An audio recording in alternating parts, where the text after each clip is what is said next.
त्याच्यामुळे सरकारला 162 कोटी रुपयांचा चुना लागलेला आहे. मी या आधी सुद्धा अनेकदा या संदर्भामध्ये आम्ही म्हटलेलं आहे की लाडकी बहीण योजनेच्या बद्दल चांगलं आणि वाईट दोन्ही पद्धतीचे ऑब्सेशन्स लोकांना झालेले आहेत आणि त्याच्यामुळे बऱ्याचशा कालावधी म्हणजे काही ना काहीतरी त्याच्यामध्ये काढायचं आणि स्कीम कशी चुकीची आहे तो एक प्रयत्न हा सातत्याने होत चाललेला आहे. आम्ही त्या संदर्भात आधी माहिती दिली की जे आम्हाला IT डिपार्टमेंटनी ही माहितीच्या अधिकारात म्हणजे डिपार्टमेंटनीच दिलेली माहिती आहे, ही काही नव्याने कुठं आलेली माहिती नाहीये. ज्या वेळेला माहितीचा अधिकार हा डिपार्टमेंट किंवा त्या विशिष्ट विभागाकडनं किंवा त्या संबंधित सेक्शनकडनंच ती माहिती मागवली जात असते. जी आहे वस्तुस्थिती ती माहितीच्या अधिकारातून समोर आलेली आहे.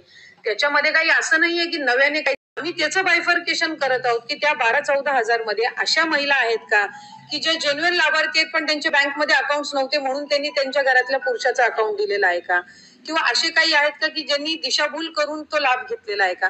याचं सविस्तर बायफर्केशन आल्याशिवाय आपण ते चुकीचंच आहे का योग्यच आहे अशा पद्धतीचा निकष त्या ठिकाणी काढणं हे चुकीचं आहे. साधारणपणे त्यांना क्रॉस व्हेरीफाय करावं लागेल. शेवटी महिलेचं अकाउंट हे महिलेकडेच असलं पाहिजे. त्यावेळेला 28 जूनला ही ज्या वेळेला योजना जाहीर केली 1 जुलैपासूनच फॉर्म्स भरण्याची इतक्या मोठ्या प्रमाणामध्ये होती. मला आपल्या माध्यमातून सांगायचंय की 50 लाख असे अकाउंट्स आहेत ज्यांचं आधार सीडिंगच नव्हतं, जे ह्या योजनेच्या निमित्ताने करण्यात आलं. म्हणजे त्याचा बेनिफिट त्यांना ह्या स्कीम पुरतच नाही, पुढेही त्यांचं जे आधार कार्ड आहे ते त्यांच्या बँक अकाउंटला सीडेड राहणार आहे. पण असे काही असतील ज्यांचं कदाचित स्वतःचं खातं नसेल, घरातलं एकच खातं असेल पुरुषाचं आणि त्यांनी ते त्यांच्या फॉर्म मध्ये भरलेलं असू शकते. काही असे असू शकतात की त्यांच्याकडे तो रॉ डेटा आलाय पण तो क्रॉस व्हेरीफाय आम्हाला ग्राउंड लेवलला करणं गरजेचं आहे. त्यामुळे या सगळ्या बाबी आहेत जिथपर्यंत आमच्याकडे त्या संदर्भातला फायनल डेटा आणि बायफर्केशन येत नाही त्यामुळे त्याबद्दलची टिप्पणी किंवा एखाद्या कन्क्लुजनला आपण येणं हे काही योग्य राहणार नाही. त्यांनी जी काही भेट घेतली ही त्यांच्या खासदारांच्या समवेत त्यांचे काही स्थानिक प्रश्न असतील त्या संदर्भामध्ये घेतलेली असेल. त्याच्यामुळे ते राज्याचे देशाचे गृहमंत्री आहेत, देशाचे गृहमंत्री आणि जे सुप्रियाताईंच्या सोबत जे सगळे भेटले हे सांसद आहेत म्हणजे खासदार आहेत, त्यांच्या मतदारसंघातले काही विविध प्रश्नांच्या संदर्भात ते भेटलेले असतील. त्याच्यामुळे त्याच्यामध्ये अधिकचं काही भाष्य करणं हा माझा नैतिक अधिकार सुद्धा.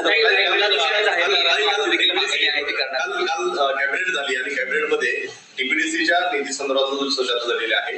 आता कुठं सूत्र ठरलेलं आहे त्यामुळे ती असंदूर झाली का कमी जास्त निधी भेटला. विषय निधीच्या त्या संदर्भातला नव्हता म्हणजे वाटपाचा नव्हता, तो त्याचं व्यवस्थित पद्धतीनं नियोजन व्हावं आणि चांगल्या पद्धतीनं त्या स्कीम्स मध्ये त्याचा 100% वापर व्हावा हा उद्दिष्ट त्याच्या प्रेझेंटेशनचा होता. आदरणीय राज्याचे मुख्यमंत्री देवेंद्र फडणवीस साहेब आणि दोन्ही उपमुख्यमंत्री काल शिंदे साहेब ठाण्यामधली जी काही परिस्थिती होती म्हणजे आपत्कालीन परिस्थिती होती त्याच्यामध्ये ते पूर्ण वेळ तिथं होते. अजितदादा आणि बाकी इतर मंत्रिमंडळ आम्ही सगळेच त्या वेळेला कॅबिनेटमध्ये होतो.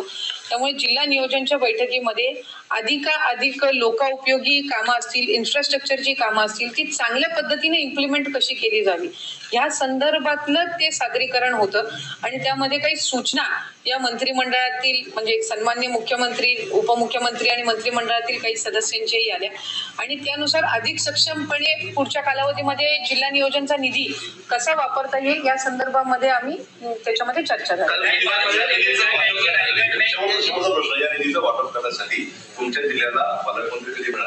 नाही, त्याच्यासाठी वाटप करण्यासाठी पालकमंत्री असलाच पाहिजे अशा पद्धतीचं काही नाही. आज नाशिक असेल रायगड असेल स्वतः मुख्यमंत्री दोन्ही उपमुख्यमंत्री त्यावर लक्ष ठेवून आहेत आणि या गोष्टीचा मी उल्लेख या आधी सुद्धा केलेला आहे की पालकमंत्री जरी नसला तरी जिल्ह्यावर निधीच्या बाबतीतला कुठलाही अन्याय होणार नाही ही दक्षता तिने